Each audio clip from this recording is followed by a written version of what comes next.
On a réalisé des réunions pour expliquer aux agriculteurs ce qu'il en était. Et certains d'entre eux se sont sentis très concernés par cette question de la qualité de l'eau. Et ils ont souhaité vraiment s'en emparer pour être acteurs de la démarche et pour pas qu'on leur impose des solutions qui venaient de l'extérieur, mais plutôt être eux les bâtisseurs des solutions à mettre en œuvre sur le bassin de captage. Les agriculteurs ont mis en place donc les actions sur lesquelles ils s'étaient engagés. Donc, l'exemple, c'est la gestion de l'interculture, hein. Par exemple, les repousses de colza, après les colzas, ils n'avaient pas trop l'habitude d'en faire. Et ils se sont engagés à les laisser et au moins jusqu'au 15 septembre, de façon à piéger l'azote qui reste après les colzas.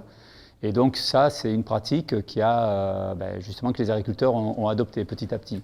Alors la réglementation, depuis, impose à laisser les repousses de colza, mais elle l'impose que jusqu'à mi-août, alors qu'ici, les agriculteurs essayent de les maintenir jusqu'au 15 septembre. Au niveau du fonctionnement technique, il y a à la fois des rendez-vous collectifs, donc on réunit régulièrement des agriculteurs pour faire des tours de plaine ensemble. Souvent, on pratique des tours de plaine, ce qu'on appelle décalés, à des périodes où on ne les fait pas forcément. Par exemple, pour aller voir les adventices qu'il y a dans les parcelles, on fait ça en fin de campagne, au mois de mai, juin.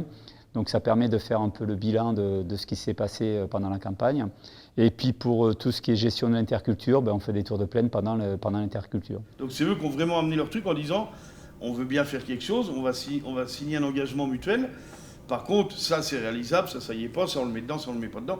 Et donc on est parti sur un contrat et on est arrivé à cette année, on est assez content d'avoir fait signer pratiquement 90%, voire plus.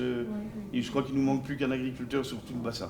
Et donc ce contrat consiste ils ont pris des engagements qu'ils vont nous expliquer. Et nous, on contrôle derrière que les engagements soient pris, puisque quand on signe un contrat, il faut le respecter, aussi bien d'un côté que de l'autre. C'est quelque chose qui est très important, qui fait que les gens se sont remotivés et on s'aperçoit qu'aujourd'hui, avec plus de 90% d'adhérents à ce contrat, ça fonctionne bien. Pour l'instant, on ne voit pas d'évolution importante sur les teneurs en nitrate au captage, donc à l'eau du robinet du consommateur de Brinon.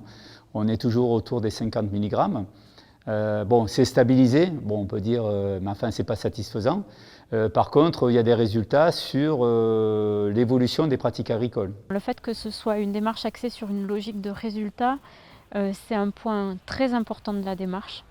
Le fait qu'on ait qu'on ait outillé la démarche avec un tableau de bord qui soit basé sur des observations de terrain, c'est un outil qui a été fondamental aussi pour faire du lien entre les acteurs du bac et pour rendre transparent les résultats obtenus et ce que les agriculteurs avaient obtenu dans leur champ et pour la qualité de l'eau. Et c'est un outil important de dialogue. Pour l'avenir, évidemment, deux questions qui se posent. C'est le maintien à long terme de cette dynamique et avec quels moyens pour continuer à la soutenir. Et la deuxième question, c'est finalement ce qui est à l'œuvre aujourd'hui. Quand est-ce qu'on va obtenir les résultats sur l'eau ? C'est ce que tout le monde attend avec impatience et qui nous rassurera complètement sur l'issue du travail qu'on a fait. On travaille depuis 6 ans. On a espoir qu'il porte ses fruits et que dans 15 ans ou 20 ans, on aura quelques résultats positifs.